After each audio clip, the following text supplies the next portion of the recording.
Ko kori ke hu whanga moa I he ngahi tal whatapu dobe o ku whaangau e tau aki pia mihen. Whatapu atu ke hau e ki ka ma haatak whanua pia mo e haatak lotu. Pe he whoki ke kainga tonga ko dobe ku mo mamata mai ki tau prokalama koia I he ahoni ko e tufunga whanua alo au. Aia ko heni pia mo palofesa to e tāsu se o laftani. Ke ma whahau ko te tau prokalama koia ki hui keni. Neonga pe ku e ahoanga maheni prokalama ko aneafi.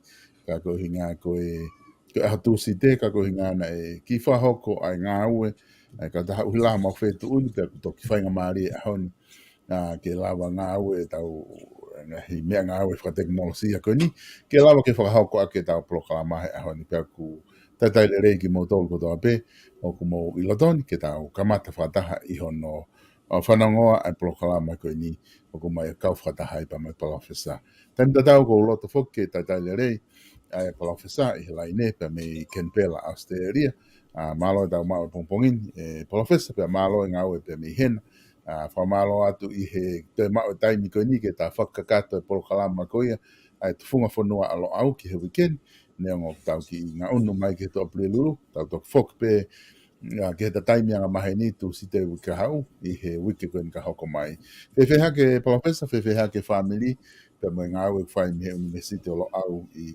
Canberra. Alo pito tonga e o kore ke u whamalumalo atu I talamalo e whanua lotu pe moiako ka tā ke hoka te ta prokalama pe aku tau fia pe e uho wawa e tau ki mao e whainga maari ki mo ulilei pe o tau ngai whamiri pe ki lawa ngai whatungia pe lawa whai pe mo e tau prokalama ko I ni whakawike ki tau tokoni ai ki kakai mo whamama I pe aho tau wata mai koe tau prokalama ke whamama kakai ka koe whamama ho tau wata mai pe mahalo tokoni ai ki kakai koe whoke u mea ai au tala mai koe prokalama whamama ai ni he koe te prokalama koe ta tokoni ka koe mea whika uloa kia ko o mama I pe mo tata mai mama wata mai ko wako mea la ta prokalama ko tope ka ko lelei pe tonga lelei pe alusan mo family ka te u whafoke atu malo malo pito professor koe hange koe tala noa ko ilo I pe ku momoko o pito Australian tako pito ki Canberra o ku iho whamatala mai o ku mo mai nasi pe ho mo fua mo to tai mlahe mo ma tol mo mate mo sia o klanin ka ko sia to ke mau tikri tahaua tikri tahataha tikri tahatol ka mo mate mo sia pa fe tai mai nasi ai tikri palofesa malo ke lava matu wa ke mo ko mi mo kolona ko talo foki tonga ai mau ko ki tonga ma fitutu foke wa fitata ko ki kamata mai ai investimi tonga mo frava ai mai me ai mo ko alu me he wa fitata ke wa fitata ba ko alu mau be ale kai mo ko ki tonga pe ko o mi foke wa fitata ba kai to foki kai foke ilo ha ko covid pe ko fufu wa fe wa noa ko ne fufu ma wa ia au heni he mo ko o se tau e fia e kuhola ki tonga o winka au ki ai. Uho wawau, koe wafe ua noa, kai whuke lava o koe COVID. Mei tae aonga pe au heno no mao mokoko. O si ko ia koe wafe ua taha, ko ki sai, wafe ua tolu eni, ko peanga lusani. O ku mamako kai fo nuan pe kai ko ki to ya ka ko kai me kai spo ka si no o ko ame ko ku no molo pe ko po uri o mai nasio no ba te kai ku de mo ai ko mo fu e ku te a hake ko kei mai nā spe, pau whenga mai kon ke studio ane hu o ku noa, ka koe ni na e ono ane nai, koe ni ku valu e, ka ko mea pe ko whatonga he mamu ko ngā mula he kei hao pe whoke e whaahinga e flu, ko e te tauhi ki tange ko e koe tuko he ni, ko ku tauhi ke ua e huha mamoko ki a konga au sima. Ko whatokanga ma pe ka lusiane ke mahina ma pe ku maa whana ka alu pe hu ki tua. He ko e te tokanga pe ko he ku matu whoki mamoko a maa whana whare he hita, hu ki tua mamoko. Pe ko whetongtangi pe he a ea, ko ne hube ka ki ta ko hao mai e ni te kai ke to puke ka ko whenga te tauhi neongo ai mawinta ka ko na puke pe apa mai flu ki mo ka ko ke hao mai ka ko fa malo pe ka fa fo ki atu e uho va professor fu fa bito la mo na bito e fa ta no ke fai tu nga fa politika re tonga ko ta penga hi ngongo ko o si to whakea tu anea i he social media pa mo e ngahi e a ongo ko e ola ko e hopo ko ia ai hopotangi man di huina alo hopotangi ai whafofonga whare area ko tonga fitu pa lopi ventu kala na alo ni hopo o ska wha maulahi na te ahanga tala ki o ave ki hopotangi i foi mea tau pe ko tangi pe i hopo bribery ai ko na ave pe ke ai ko au ke whamanga tangi, ke whamanga tau potu ia. Ke whakahoko pena e whakahoko ai hopo ko ia he konga ki mua ko e o siulaini. Pe ako ane awhilewa na o mai ai ola ko ia. Ai ana kai peke tari he whamanga tangi. Ko whamanga toko tolu ko ia. Ina kai peke nau tari ai tangi ko ni. Unau pehe na kai peke malava ai kau talatalaki. Ai talatalaki ke nau whamo ni.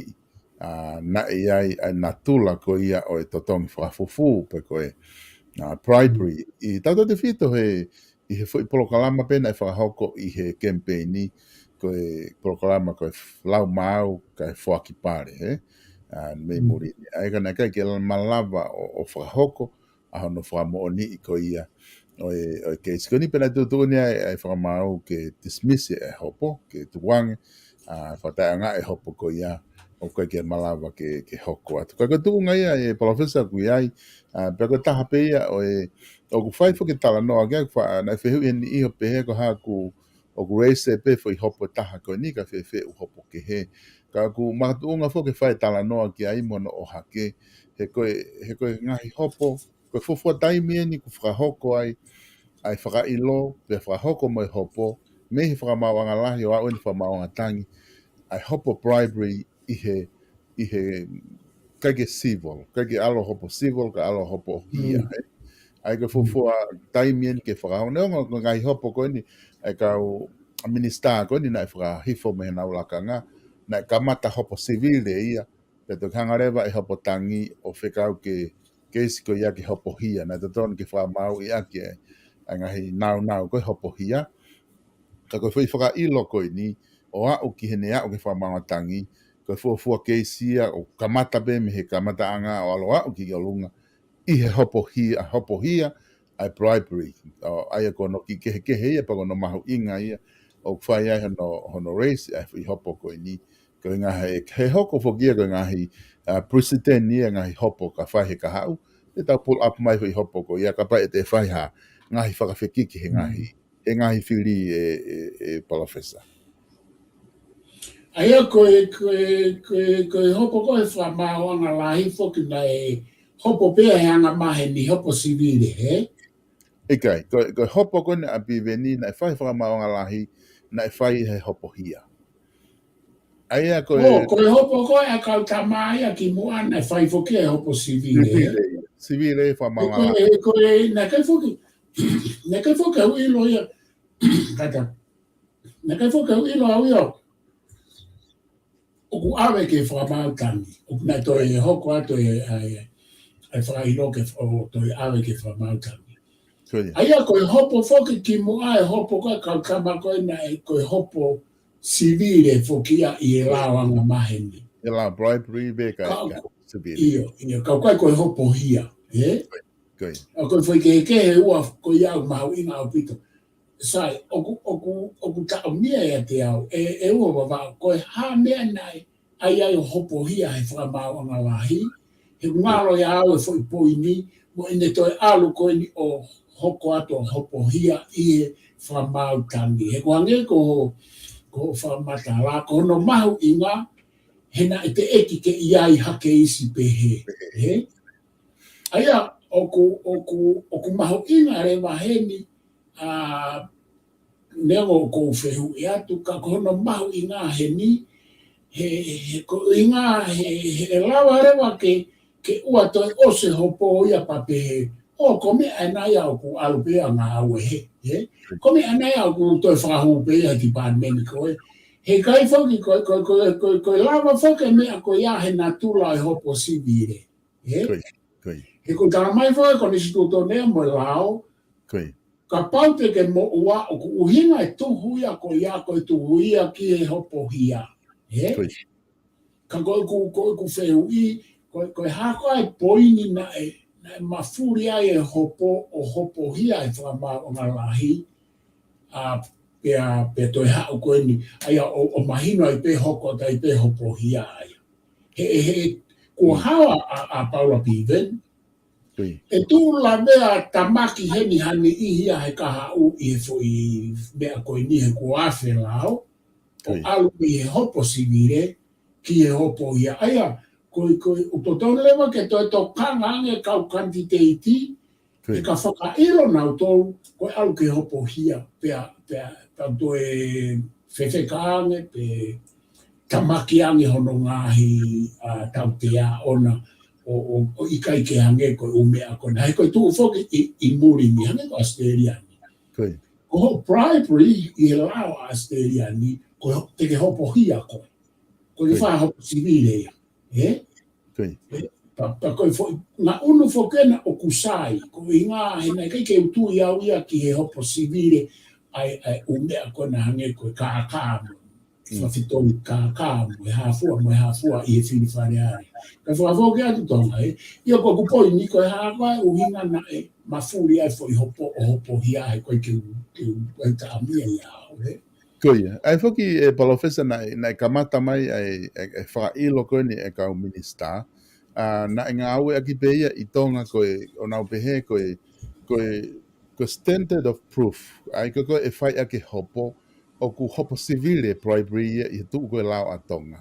I hono whaohinga i koe whakamau lahi, o nau behe koe tu koe tau lao bribery a tau tolu ia, o ku whamalmalu ia koe hopo civile ia. Ai pa mo aia kono whai koe a hopo. Ka ene whai hopo kau minister ia, i whakamau ngā lahi, koe standard of proof koe na nau ngau aki koe balance of probability. Aia koe i standard of proof pena i fie mau, koe balance of probability.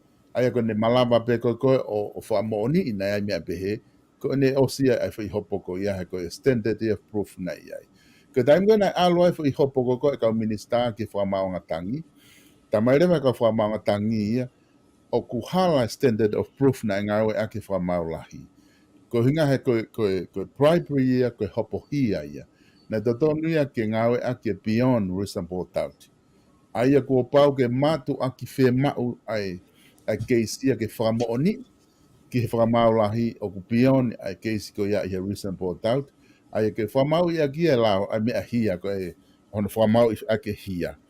Aia ko tūtune e whai ka whamau lahi, pe tō whairewa ko ene fo i whakailo kopi veni, o alatu ko ke whamau lahi, ku ririu rewa standard of proof ia, o hopo ia ki rewa ia beyond reasonable doubt, pia te au ko ni whamau ngatangi, o ku kei nofo pe ia i he beyond reasonable doubt a standard of proof na kai ke toi foki ia ke civil o na nofo pe ia i he whamau ia.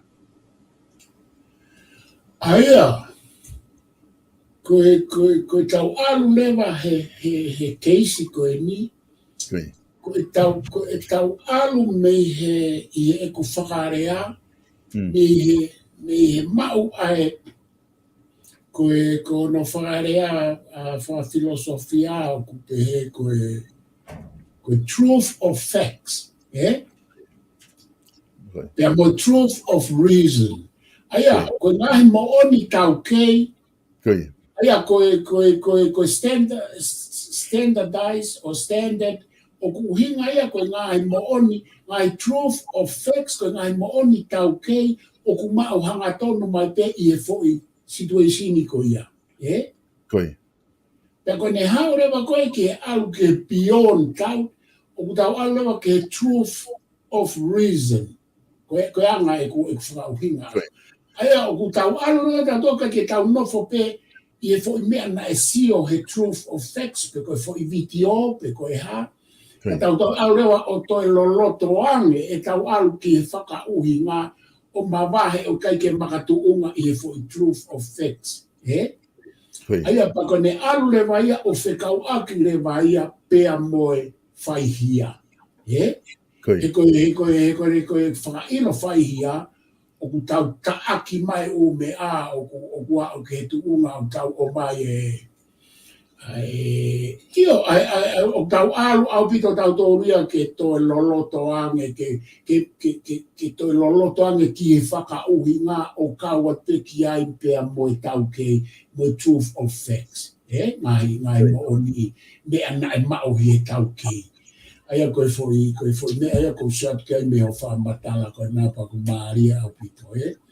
Aia, koe tu ure mai tai mini, ku hawa kaula ku veni, koe kau mui mai e. He te nau o mai ka atoa whihia he foi mafuri koe nā.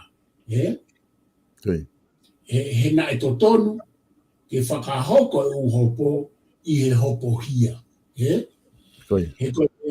koe anga peia o common law I Britania pea o ku apply mai ki hen, pe nei totonu ke apply. Aia, na e ta hao he kupu ko ia, na e whai e tā langa ki ai, I he ne hao koe ki he kau minister. Ka ko hao whukena koe kau whafofonga. Ki mua he whela waki pa koe ha mea o nau haai pe au se hopopa nau. Sai nai tō nau tō ki tū a kau minister koe nā, aina koe nā nau kā pe nā nau ngā wehala aki e nau campaigni.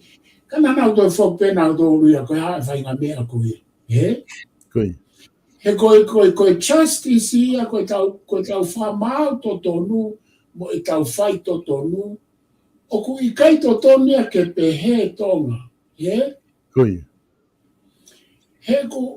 o ku tae o hinga au pito pe o ku I kai sa ia ke he tau nofo, ke osi ho o fo I whai hia, koe whai hia ia. Pake toi hao pe koe toi ato whai ngā maarie, whanofo. Whanofo whokia ka tūtūne whamau, whanofo me minister. Kai osko ia ku toi o atu pe ho ngā au e au ia. Ko e tau mahino I koe mea koe justice. O ku tāpu ha ke tau whai ha mea pehe, ka kohono tō tōnu e foi afo koe nu tau alu koe ki ai he taimini. He kui karewa ke kakato hono whamau I koe, o karewa ke kakato e hanga he lao me whanua tau tea I koe, he ku osi ho tau tea pa ke halaia, pa ke toi hao pe koe o whakapare I pe koe, pa ke halaia he pure anga. Halaia whamau anga. Pa ke hao koe te hanga te he pure anga ia whakapare I koe, koe foi poinia koe whia mau koe ke oua toi hoko foi mea koe. Ka o ku whaata tu o whia pe o ku hoko pe I tonga. I he ngahi uhinga keke. Ka whavoke ato. Mōne pito e professor, koe mea ia maari e koe he tu he tainimi. Hange koe ko ke tala noa ki ai, na e ose I hopo ka kau minister, na e ose I he hopo hia. Aia koe ke hopo tangi na e auria o hopo hia. Pea koe nu kamata hopo api veni, kamata me he whamau I hopo hia, o aloa o ke hopo tangi I hopo hia. Koe whi konga ni maari e professor whai whakau kau. Kare ane e tonga e foi poini koe, na ke pehe, koe alu koe kau minister ki whamau tangi na nau hopo hia. Ana alu koe ki ai na ngā au e kirewa e whamau tangi ko standard of proof na naunga aki ko beyond reasonable doubt. Mana tu ina e moua ai ai Kai whenawhena o e whamauanga lahi. na ngau aki ai balance of probability he ai na balance of probability na mo uai o kawa tonga tap hongo fulu tonga tap whamo hai ko taim kona nau hiki e koko ki whamau tangi na hiki lewa he whamau a standard of proof ki beyond reasonable doubt pia hao lewa ai a tonga tap hongo fulu ia hao ai a tonga tap hongo fulu ko foi hao ia ko tonga tap hongo fulu kai kei fihia pe foke kautama ko he pe kautama ko he ne hiki ko standard of proof kai hao tonga tap hongo fulu hao loa ngo foi tikite na mo uai sai mahino ia hao tonga tap hongo fulu ko hao hinga na kei oanga ngā ue ai ngo tama ko e ka pau na whai e hopo hia he whamau a tangi.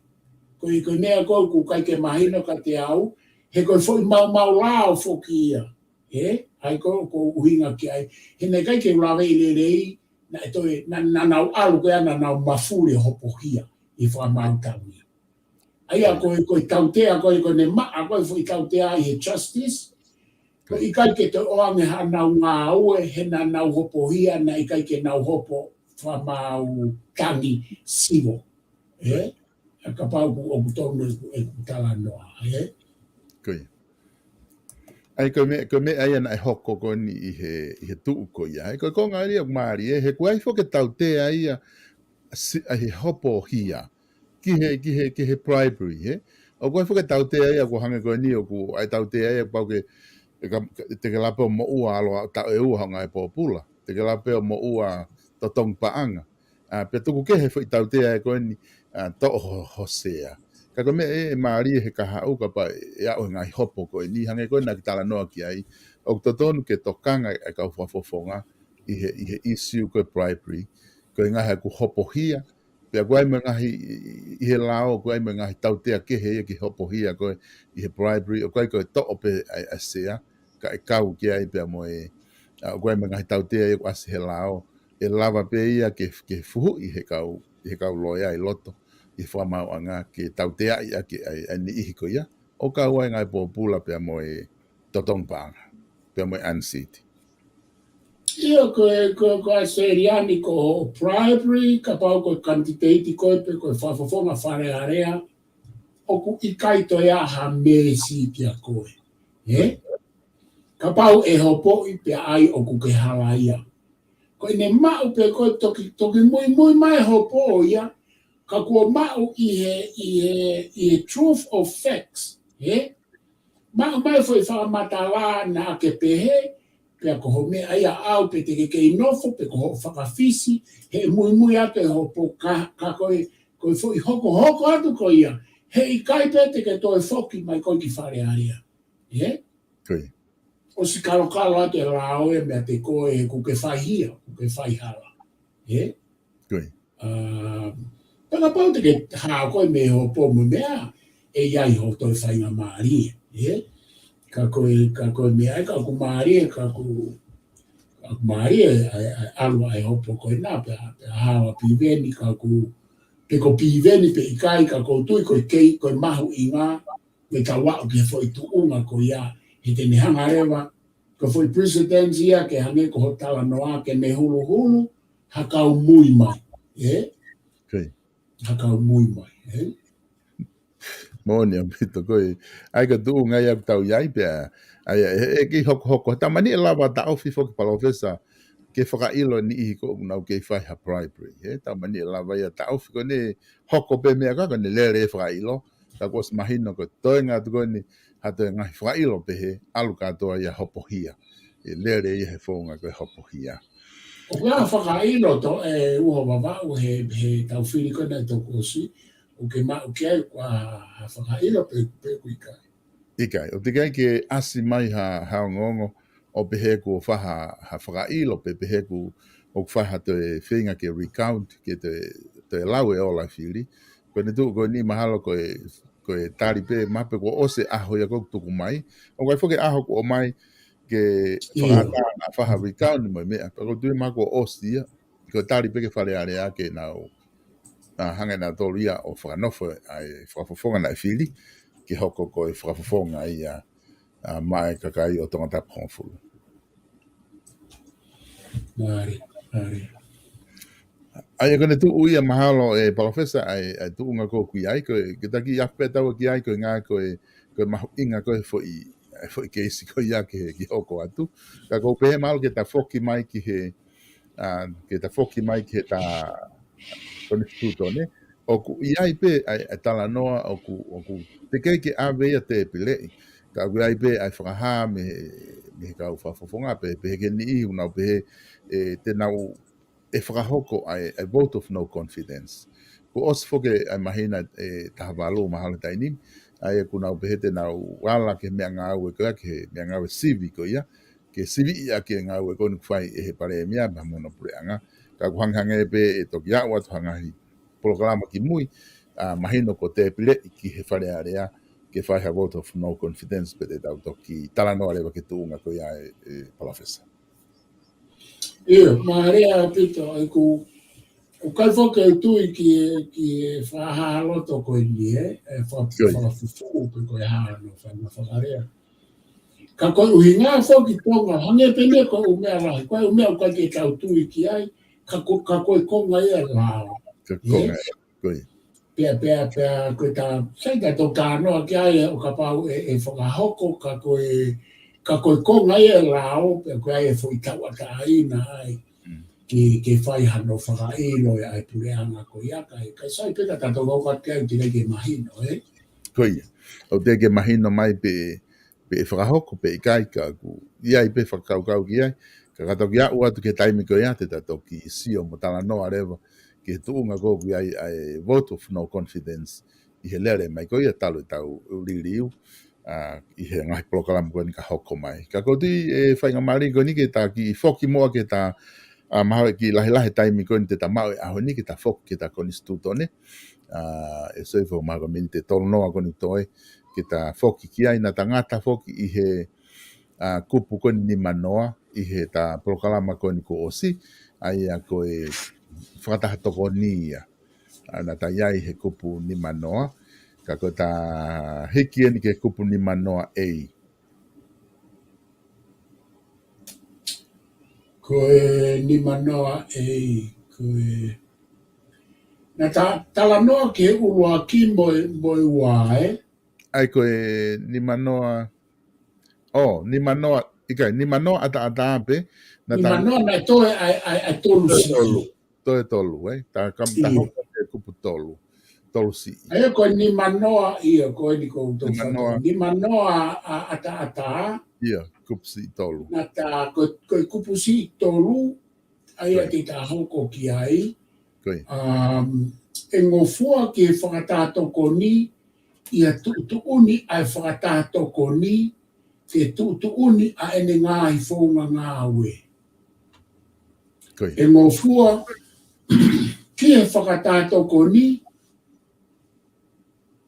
koe whakatātoko ni whaunga ia tuuni ai whakatātoko ni ke e ngofua ke whakatātoko ni iha tuuni ai whakatātoko ni ke tuuni a ene ngāhi whaunga ngāwe.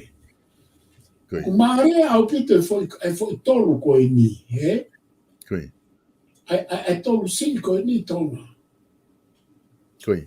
He ko mandoi koe nena no whae e uloa ki mo e wā mo e tatala noa koe whatongia whare i o whakatātoko ni, he? Ka uhinga ni ki ia, e ngofua ki e whakatātoko ni, ia tuuni ai whakatātoko ni, ke tuuni a ene ngāhi whaunga ngāwe.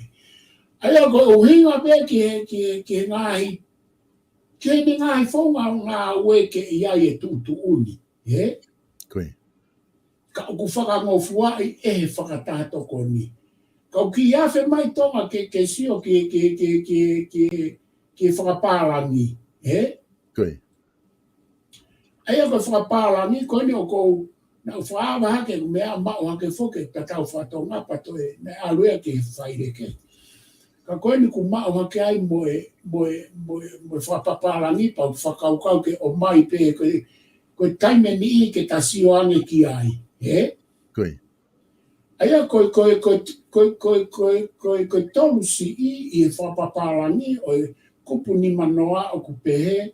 Privy Council may be order in council regulate its own procedures. Aia pa toi mahino angeia ke fo I whenga kono no whakatonga ai. Aia kono mo anipe oku ata ke Privy Council ke nau whai ai tu uni I Privy Council pe I whataatoko ni ke ai ngai tu uni ki nau ngahi ki nau ngā we ka o te nau aia ka o te nau ngā o mi pe o toki o mi pe ke luku whakaukau ta ea fo I proceed fo I regulation whakangā we ka nau tolu te ai ke māu aia koe fo I me aia ku tau sio koe ke tolu si ko ia e anga I wakai koe mea lele I ne tānaki ke oua I pehe ku nau tau whataatu pe o laku pe koe hae tau whakaukau ke ne hawhio kau ku ia ai fo I ngahi tūtuni me ngahi whaunga ngā aue te nau o mai o mui kia mahalo koe ne mahino ia koe kia te au e ua wa o kai whawhokia. O ku moone pito ai tala no koni ke whai. Koe anga whoke ai sio ia ki ai mai whehe ui. Pe o ku tuu whakatu tāmaki ai whai ngā kupu pehe ni he tau lao. Pe o ku tuu sai pe ia koe no molo pe tu tonu ke tau tari pe tau he koe whakatahato koni. Ange koe ni ke hau pe ke hanga he lao o whakangofuai ha kulupu pe koe konga koe ni ke whakatahato koni. Ke nau whau pe nau tolu e nau uni a ki nau tolu me aku nau whie mao. Ko hai me aku nau loto ki ai pe pa nau whakotu ia. Ko inga hek whakangofua nau tolu he whai kupu ni manoa tolu. Kupu si tolu. Pe koe ta whaake taha, pe aku totonu ke hanga e he lao o tohi ia tu e mea ke nau whai. Koe mea ende mo whai ke pehe mo pehe. Ka nai tahana ne taramai ka au koe loia. Koe tau konistu tone e tau tolu koe ke pia koe natula pia konistu tone mo ulao. O koe kia ha konistu tone te ne whakai ki upau ke tui ho siripa pa ke toki huki whare. Ko pau ke vete ia he wheitu koe mo pehe. Une o mai pe fo ilao pehe pa koe mea e whamau anga ke nau toki. Interprete fo ilao koe. Ka anga pe, ka kuat pe au kia. Anga koe viu kia i. I he ne tuu koe fo I kupu koe. O ange pe nau laiseni ke nau whait ke nau tau ataina. I hono maha tu uni. Koe mea ente mau whai, pe ka pau maha ea maha ke wahe te nau tūtūni pe ki ai koe mau. Wahe ente mau mau. Maria o pito ia tonga he koe mea ku mahino mai, o ku tū tau ataina ai foi kupu koe niu ni talamai ai mawahe ai whātātoko ni ia, o kei ke pipikia ki ha whaahinga mea. Koe. Koe ke pipikia ke wharearea, koe ke pipikia ke kabineti, koe ke pipikia ke whamauanga, o ku nau whaipe e nau fo I tuuni, ie e nau tuuni pe a nau tolu, ke ai anga e nau whonga ngā ue. Koe. Aia, koe mea kou toa e whamamafa koe ni e ku wakai ki ai, ko e nau whonga ngā ue ke tokoni mo puke ake aianga e nau whai e nau whatongia wharei. Koe. Sai, ko halao eni, o ku I kai ke mahino mai ko e lao. Koe. I tatau I whapapalani. Pehangi ko tala noa e loia ko ina. Ma di wanga ko nistu tone ku hulu ko ngalalahi. Koe. Ko whakaiki aia ko fuo tala noa fuo ko nistu tone, kono wharea ta noa form, ta noa substance pe content ai lao, ta noa whakaiki. Koe. Aia, koe ke tama u whukeheni po koe hae tala noa ai lao, ki anga ai tu ai Privy Council. I macho ata whamau anga mo mea. Ko mea pēne ka ilo I koe tala noa ai kupu ni manoa ki whakatahato ko ni. Koe. Mahalo pena ta toki alu atu e kukai ke taumia i au. Kia o kupu o kune hulu mai ha mea ke whakatato ko ni kau te kai ke ta ko hinga ke nau whai o pehe mo pehe mo pehe. Koi. Koi. Ka o te kai ke asima ha mea pehe ia i he tala noa ko ini. He? O te kai ke asima ha mea pehe ke tau tala noa ko ni ke whakatato ko ni. He? I ta hau ko ni e konga uraki mo konga ua ko i peku ke mana toi ko ha mea e tonga kau te kai ke whatonga ha mea o ku whakatutu mai me whare area pe ko i whabau a ngā ki anga ai whai whatongia pe moianga e whakalere o i whakatato ko ni. He? Koi. Pea ku hau re vai whehui koe. Ka pau o ku kau e whakatato ko ni i executive i he ne tuku ke heange ai tu i ko head of state pe ko monarchy. He? Koi. E hau re wai whakau ko pehe, me ani o ku kai kia ha mea ia ke ne hanga o hai mai whakatato ko ni ki he whare are a mo e whakamau anga. He? Koi. Ka o ku nau kau he executive he ko nau tolo kau whai whare e tu i. Aia koe poin mau inga ia. O ku nau lere pe nau tolu ia nau tolu kai kia whainga mea ke ne hai. He koe tangi ko ku hau pe hei tala noa pa kwane tau ki teki e mai. He? Tui. Koe tau ki teki he pe.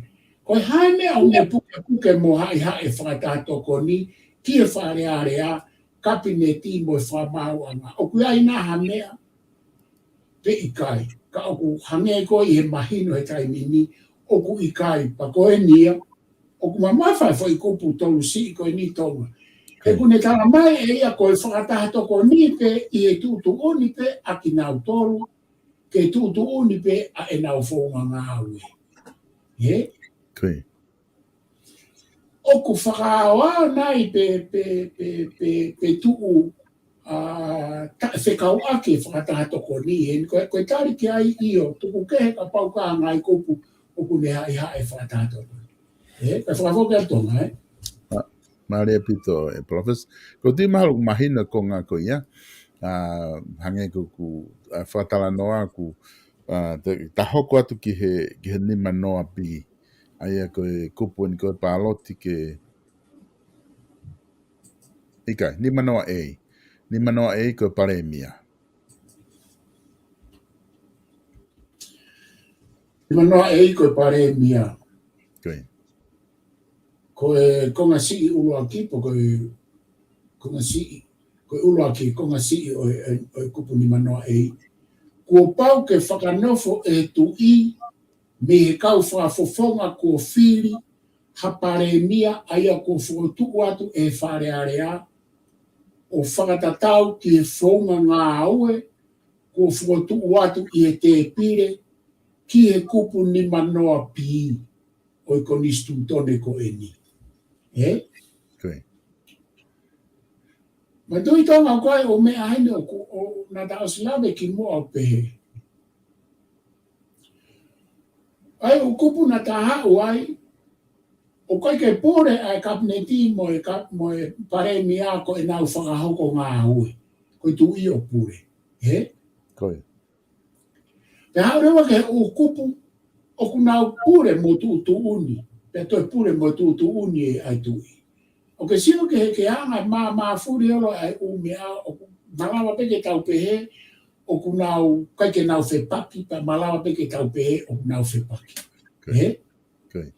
O ke tau hau kai ke uruaki koe ni manoa ei o kune koe whare ape kua pau ke whakanofo e tu i me he kau whafofonga kua whiri hapare mia aia kua whakotu watu e whare area o whatatau ke whaunga ngā aue ko whotu atu i he te pire, ki he pe kupu ni manoa pi o i konistu tone koe ni.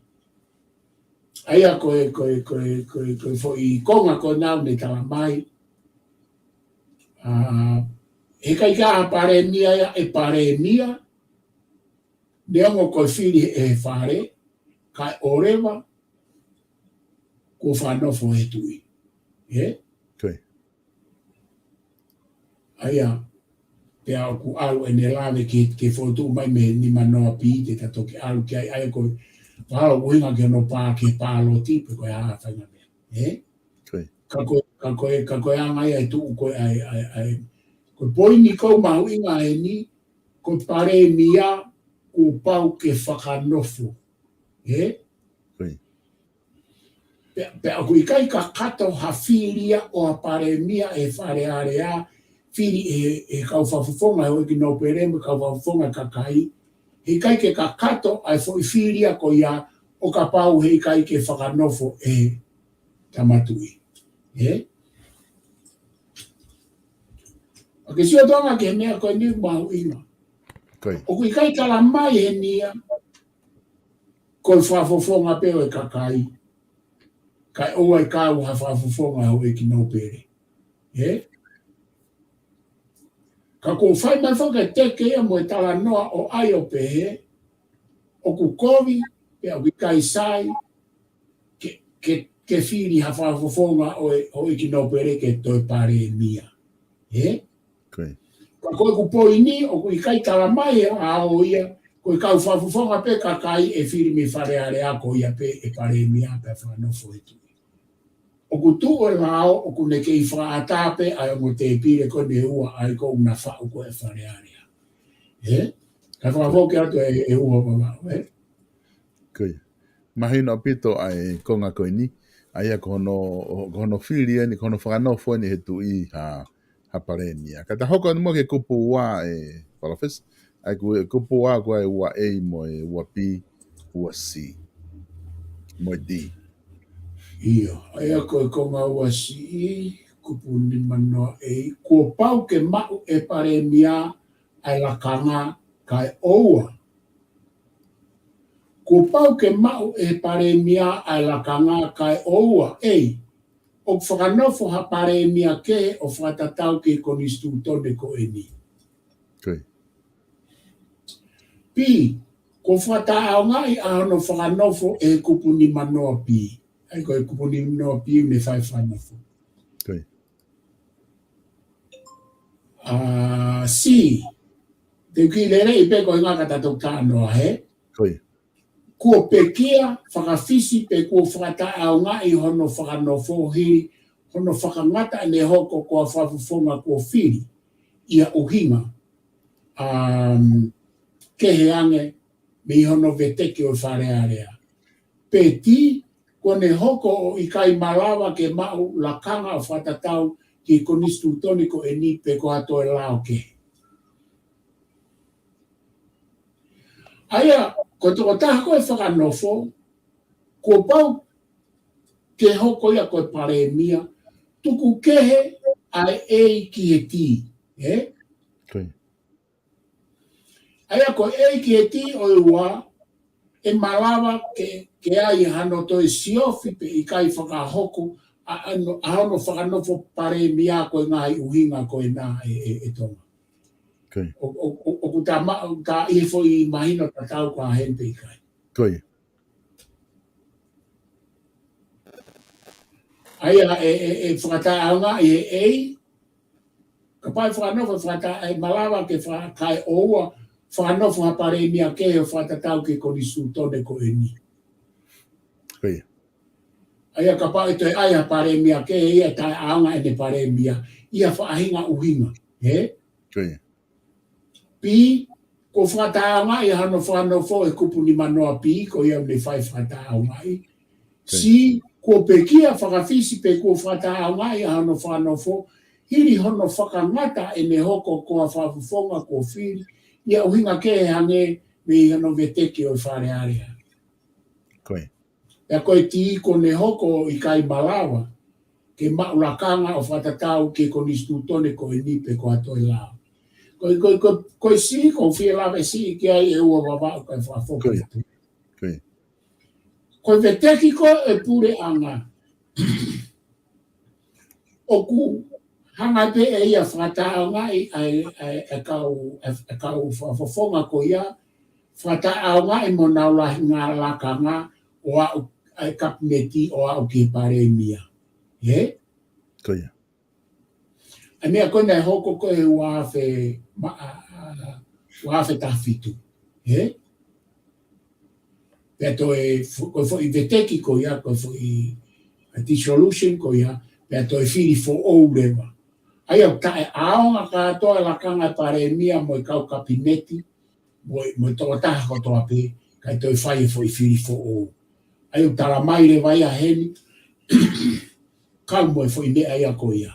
He, pena e tau o sisi o mata ai e wafe tafitu. He? E whakafoki atu e uhawa.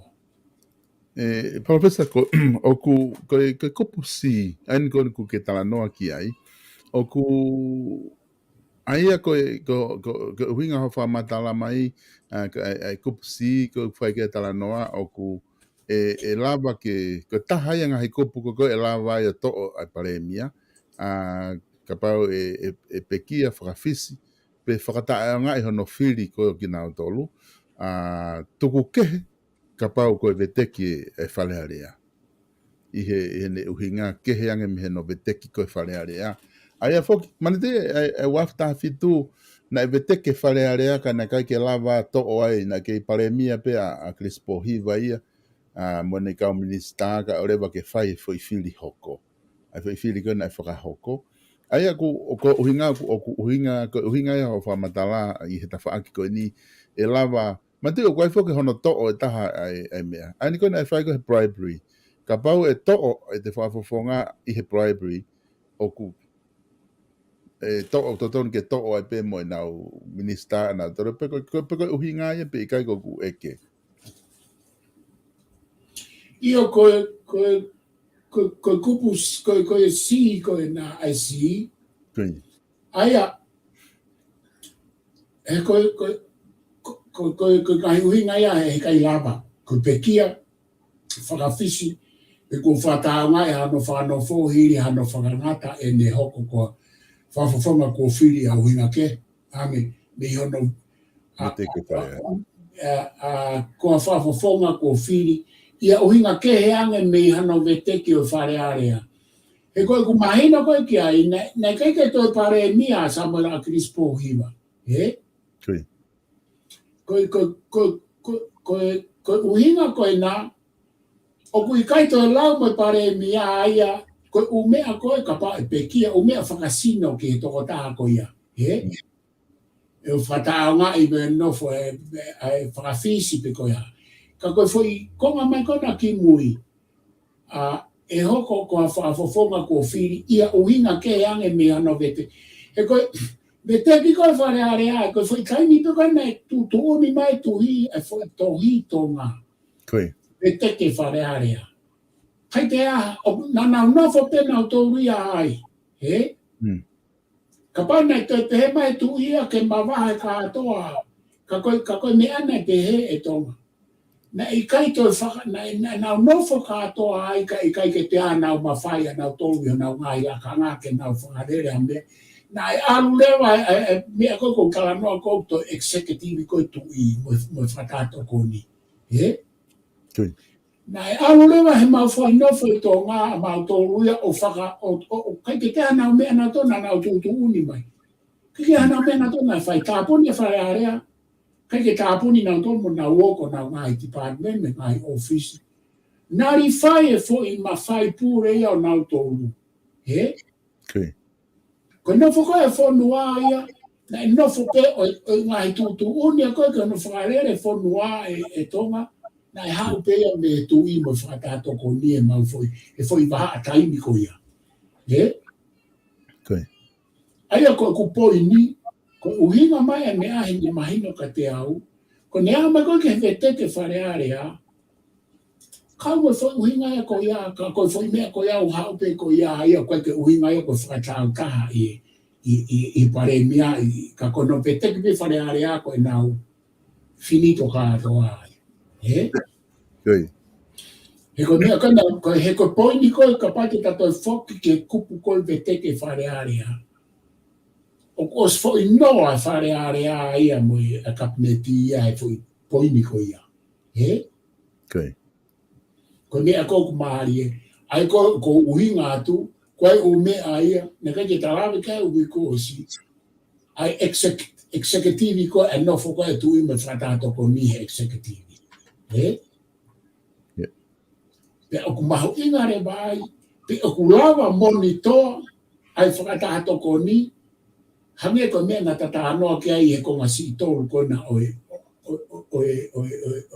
kupu ni manoa he ku neo ko na fare ka o ku na ia pe a ho na ba fai hange ko ha ke ngai tu unga pe ni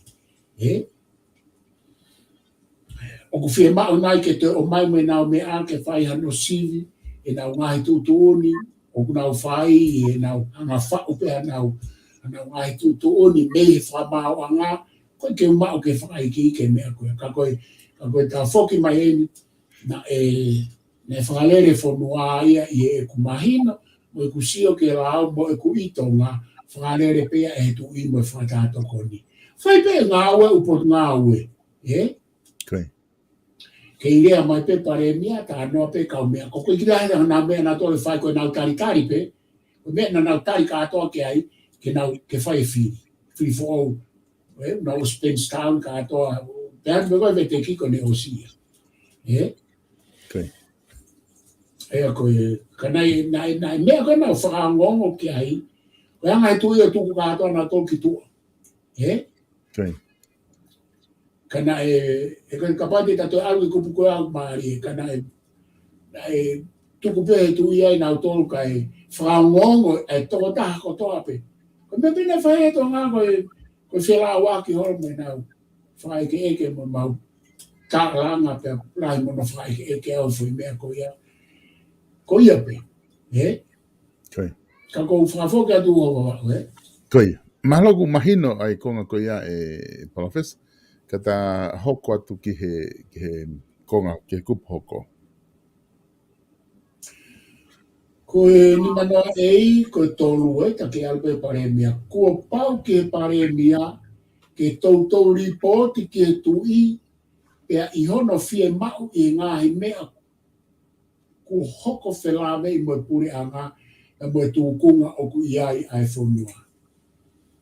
Koe foi whatongia mau i ngā ia ua wawa o pe a koe ke uiro ia pe koe hange koe pare mia a haoni na asmai mea po hiwa tu ne toana ne whewhorowhorai maa mo tu itu o taha e mahina. Koe. Pena asmai koe me taino samela kispo hiwa na ikai ke tauhi e samela kispo hiwa ia ai foi kupu koe ai foi konga tolu koe ni ni manoa i ku mau. Koe. Ka ko po hiwa na aku mau na ne hanga tauhi. Pe koutu pe mahalo tauhi pe e kua mega te au mahalo o kuia mea he lao o tu o taha he mahina mahalo. Koe. Atonga. Ko pirita ania ia o kue pule lulu ko toa pe. Ai pare mia o ku ripoti ke sare stone. Koe. Mena e hoko koia Elizabeth Queen Elizabeth. Pea koutu yo te kai peke ni liu foi mea koia ko pule lulu pe ko tu pule lulu ko mau ko pule lulu ko pau ke whakataha pare mea mai kuini o ripoti e umea. Koe. E sio ko poini mau ina au pitoia kame o ripoti ai pare mea ke tu i. Koe. I konga koini. He ku malava i na whae tala no aki mo na whae ripoti. He koe whai mawhai lai ka hae. Ke tokoni le wae ke tu i ke kaime o kune whai mahano whatongia ke whonua ma pe ko ane tō whorofora o kia e lelei le wae ke na whakatou hange koe na alu i he pēse ta. Koe. Na whaka i he the same page aia ko mea ia o ku lelei au pitu. Pakaparewa he kai ke whakahoko he pare miano whatongia ko ia. Pea e tō ke pe o me ai ka ku. Ka mahu inga ke na whewholwholai pe ke na tala noa mau pe kono ripoti ai anga pure anga mo whonua. Kai tu watu o mawa. Ko tiu mahino ai tawhaaki ko ia e Palofes, ko usio ke ta taimi, ko ta aminiti ono, no lava rei pe ke ta hoko atu ke ni manoa bi, aia ko e pāloti ke whamalolo i ai paremia. So dao mai ni ke kupu koe o ku ai whaloto whafufu, Koi. Ko kupu ni wai ke whahoko. Ke kupu ni wai ke whahoko koe ni ku ta hapua ta no ke poku. Paku sai apito koe pāloti ke whamalolo i ai paremia. So koe foi, koe ki mua ke ta tala noa tonga. Kai ke utu i au ki heni, he koe uhinga na ko stala noa kia i ta polokalama ki mua. He koe uhinga whaipe mea koe ia he loto pāti. Koi. Ie uwhanua lahe, o kai ke hopo i katoa, whāloto katoa whafufu e ai pare mia. Ie uwhanua te mokaratange koe ni whakapāti. Koi. Ko mea koe na pehe, ie uhinga ako e ta whaatanoa ki mua ua ki a ua. O ku te eki ke mālohi, ai whahairo ia i he tau kapo whae pureanga.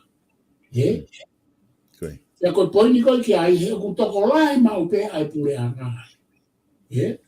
Koi. Ia koe tau tuu kātonga, koe kau no pere, ko nau tolu te nau lama whai ai fo i wahe koe ni. He kapau te nau ngā onu, ki kau whakai, kau pe heu whakai ino.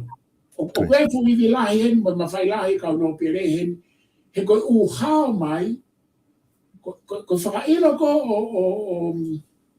whakai ino ko o paremia tui whakano. Koi. Na e pureanga whoki ai tau pepe, ko pureanga e kau no pere, mo kau tawa taina na nau kau. Koi. Pena nau toho lahi anga nau tolu, i ta whaaki ko a Samuela Grispo hiwa. Pea mo kau patoa, porque kau teke wha politikare. Koe tau hau koe ki a Samuela Grispo hiwa. Koi. Na kau no pere ho no whaka ilo, pea mo ni iyo kau tau ataina, kana e toko lahi e kau patoa ia mo kau tau ataina na nau maa pureanga. Koi. Pea hau koe ka pohiwa tue ne toa, na mālo, pena whaka ilo whaka mo pohiwa tue ne toa. Koi. Tena e mālo hia, hena e ha, hena e kau ia mo kau no pere. Sai taua marewa ke fo i ki kutano a mea lalahi kata toka. Au marewa ke tu koe i he te whaelo se au si. O ku ia e kau taua taina, a kuai me kau patoa i tua, a kuai me kau whafonga no pere i tua, a kuai ai kau patoa i loto e vehi kapneti mo kau taua taina. Kai mare ei, koe whakailo koe nia makatunga mare ei koe ai hoi no pere pe te nau alu kiwhi. A ki nau tolu koe ki nau kaua pureanga. He kapneti.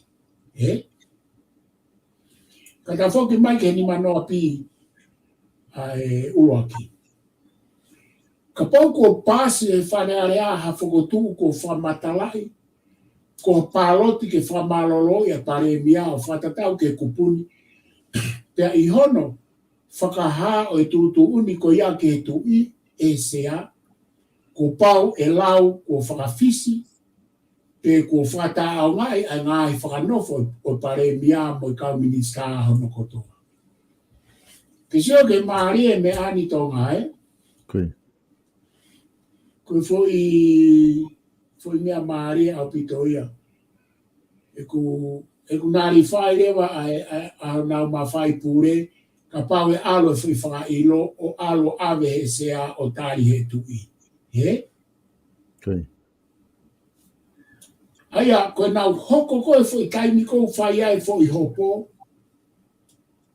ku o si tu uawa a e sea o pare mia mo e kapneti, he lo tonga fai hono hopo I. He?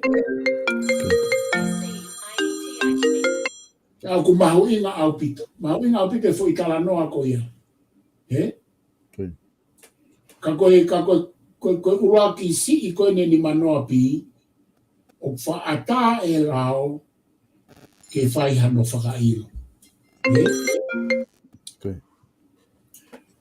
E tonga koe whakamore paanga lai whai ke mea koe ni, ka aku te iai no ta whaaki lelei o na ia neongo e te kai ke mālohi e kau whakailo ia talu ka mata. Ko no ta whaaki lelei o peheni, kau ki lawe si kia, o kune hanga mau peo o mai, ai u tono no pe koe au ke whai hala o whai e apure anga o ta aki mai a kai makatu unga I he toko lahi ke pāno. O whafo kia tu uho kuma. Koe. Aia koe tu koe ni o ku maari e pawhesa ki ta whakaosa ki pe fo I kupe koe nina ta tala noa. Ko sio he fo ki he whanga hiki fo o lotonga ha whamatala. Ai fo ko tu I wakanoe wafi hongo fulu ke wafi taha na e whai vote of no confidence ai. Humarewa akirise wafi taha nima ki wafi taha hiwa. Ai na e whai mo e vote of no confidence ai e konga ko ia. Ka ko hinga ko wafi taha fitu fo ki ene te ke kakato koe a lere pure anga ai ki wafi taha hiwa. Ku whai koe vete ki he wafi taha fitu. Te whili fo oure vai ai. Ai na tuton ke lere le vai me wafi taha fitu ke wafi wataha. Na whili fo ona dol ko ia. O speta ue ua waftahi wa pe ku pekia ko aklis po hiwa ia. Te ke whai ha vote of no confidence ai. Hu marema a po hiwa tuene toa waftahi wa o whaka osi le fo te mi ke wafe wataha na ke lava moha vote of no confidence ai. I he konga ko he kusea. Ai na ke lava ha loto ia samela aklis po hiwa. Na lava ia ne ulaki. Io na lava ia na mana tu e foi ulaki o se maina tabangu. O se koe maina tabangu. Io ko po hiwa ia pe na to hu mai fo pa nge ko lau pe pekia ia te ke to lava na ai fo ke to fai foi fa pekia ia ai miko ia. Na hu mai ko po hiwa na lava pe ka. Na hu mai fo po hiwa ka mata fo o pe na pe he pai pe kai pe kai ke pe ni e don ke tatari ke os maina ta havalo a po hiwa ka toki. Ka toki io na fai foi tala nga ai ia po hiwa. Foi whakaluku fua te mi tau wha. Tau wha, Pena kai ke lava mo ia. Ega foi iua na os lava kana kai ke ikuna ha foi iua. Ia. Kai ke ikuna. Ko lere ko ni hoa ka mediku ku ata hoa ka mediku ke whakahoko ai vonski ai. Huinga ke lao mahina taha walu. Mahal ko toki tolu aki he tau e tau liri. Ia nga whakau atu apau ko me ek tonu. Ka ko anga e ku mau ki ai ka. Ia, ko tonu ia na pe au ia ku ia mahino ko manatu. Na pe au na fai mo whaka ilo o pui batu ni to. Aia, ko tau tu re baini o ku malava ke whakahoko ai whaka ilo ko ni o i pare mi alo to mai. Koi, atai he la. Ku maria o pito. Kai ke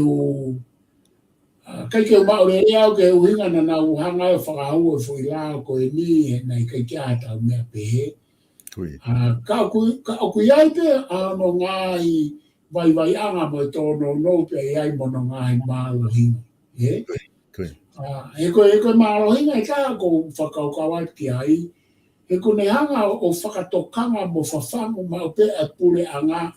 Hei kai te ke whakarere pe koe pa ke nonoa ia pa ke hanga pe ko aia ka fu mawhai pure ko mawhai pure lahi pare mia me kabineti I e fo I tau e wha. Ka koe pu lau pe fo I mahina e tahawalu hu atu hange hano check koe whaunga pe whakakau e check and balance e whai whatongia. He ko mea e ko manatui. Ki mua pa whakafoke atu, koe foi whakailo koe ua kona ki mua. Na unofo mau pe ko I tonga e ngo foi taimi ko ia, o whanongo he a ko toa pe. Tau whanongo ai ki ono o mai, he ko umea ko kuna o mai ai hard solid evidence o umea una tuaki ke pure anga ke ko fato pa ko mea mari e kuna anga rewa fafangu ka to to me pure anga ko ha me mo fai pe ai ka pa ko mo ni ka ko me fu mari tari ne wa pure anga e ke na hanga malumu ke malui ai utu kuaki ka ko fo I fete ke aki ko ira o whakamore pa anga ka I me taka aku toi mawai ai lelei I ono whafangu ai ngā we mo ki tau tolu kātoa. Ka whafo ke atu oma. Mahalo apito Professor Koti, mahalo tangari whiungai I he ahon. Tato ke hoko atu I he tā time polokalama kau I kahau he tūsite. Kati o atu ka pau kua me te ke tokangi ai. Ke whaose aki pa tato ki mawai me he polokalama he ahon. Mahalo apito ua papa, ko tui koe ngata anga pe ia o mea ko whita noa ki ai, pia ko whiwhaose aki pe a ko maria ia pite ka au mai ke kupu koe ni tolu noa pi, ia ta fo I hao koe ni pa koe ni o ku mata e whai whakahu ke whai whakailo. Pia o ku maria te tika ke ose kupu koe ni manoa pi e tata noa ke ai. Mahalo ka tato e whok mai ui ka au ku osi whahu e whakailo pe mahino ai. Pe maria e ka whi awa to I tatala noa pe moe fui te teu sasara mai koe ne whai whakailo koe. Koe mea koe o ku maui ngai ko wha lawe I whauia koe taimi koe na e pare mea I koe a samla pispo I wā pe ko hange ko tui whakano kono ai koe ke whakailo tau ika tau tōru ia ka pau tau kau ka tui whakano ka pau tau kau ka samla o ko whawhato ngai awe kuno whai tonga mai hange pe koe ni o ku ika ka kai ia ke ka pa e whakailo ka koe koni stuto ne ia kune sanga e whamawhai e foi mea ko ia o kia e foi mo oni mo whi tawa taina ka pau o mo whi hanga o wakai I ange koe hae o mea mo tua ki pehe ka mo o ku whi halaki e ngā hau e pare mea me kabineti whailo o I kai kia hano kovi anai o whaata he lao e whawhangu e kabineti pe mo pare mea whawhangu ki tau tolu kotoa pe tau sio atu ai ka pau ko whai atu e mea hange koe ni ka whawhangailo pe whai atu ko whai fuafua mālohi ai ka whakailo to e whakahistoria ia e koe mea hoko tau whiri a koe whamore paanga mo haka koe sai pe ko whamore paanga ke rere ai whonua ko no wakai anga ai whongataki ka ku kai ka tawa manake pe he fo e puranga tau sa pe ko kaua ka meti pe mono kau popo ka hange pe ko kutala noa ko e foi to hiva ko po to fia e ka oi no pore no foi tua e malava ke na hanga we ke swing ai boat ki ka fa aki ko e ka fa ilo pe ka pau e hange ko Filipare miao mavaua ai hoki no pere for the first time ia e neu esi a ko sei foi ko foi ka mai tu ko mateni ia mo e ka tama patoa ko itua ko hua tena ka perieri ko para piveni ia mo foi ka tama tau ataina pa ko sio o hange nga unu foi ka tama tau ataina ia ke na fata mo foi ka tama patoa ko itua aia o kuiai ai whainga Marie ia e Marie ai foi tu ko ni ya ka pau e alo ka no pere hange ko Filipare pare mia na to ko sia ke hange ke alo fotografia ke ma fotografia ke e to Marie ale vai ke tu ai pure hanga ai ko ka pare ko ka ka ne ti foto ta hau to ko ua e ka je na ka we voti ta oli vore va to ko hongo fu e fie ma ore ai foi kautama ke nau ova o nau fika e fika fo i toenga kau tawa taina me kau pato ai tua. Ai a koe kau ho eiki, ka pau ko hoko i pe fo i mea fo o ia ko ia ko malawa ke mawae ua e palote e ho eiki. Pea koe ai rewa ai tuku whainga tāmaki. Koe. Tine pure anga a honi, kai tuku whainga maarie ki e kau tamate nau whai whaero, i anga e whainga natula koe ni, ai ni kau tuku ai. Pea mo anga i tuku ai ho eiki, ka pau ku au ke no molo me e ko iau mawaeua pe ho eiki, ne teke ki tau siwa, mena na mawaeua whiri tau tai. Koe ke hano kowe napa, koe ke halaia, alwe fo i toko fia ke, alwe toko fia. Ka pau te nau toi whai, fo i mea ka whai a wha haloto. E whai longa whehu i rewa e tau tuku, pe mo pure anga koe ni tonga. Ua wawau, wa whoke at o whamaroa, o whaat e moutou te mou mea mai ke polokara mai ka hao. Malo pito professor for malo lahi atu he lavalele i koe ta proklama he ahoni. Ta funga whanua alo au. Ta toki whelongo aki be i he ta proklama i he tūsite ko ia wike ka hau. Ofa atu professor. Ofa atu o wawau malo. Malo pito whamalo atu e kainga i he lava ke mou kau mai mo ki maua i he proklama koe ni ta funga whanua alo au ki ahoni. Whamalo lahi atu ke tiki mautolu, te whawhi big mautolu ki he taimi hoko e taha ho ata anu silani, tu si te wike ka hau, te ma te whoki mai mai palofesa ke hoko atu e tau prokalama koe tu whunga whanua alo au, ka mo mea.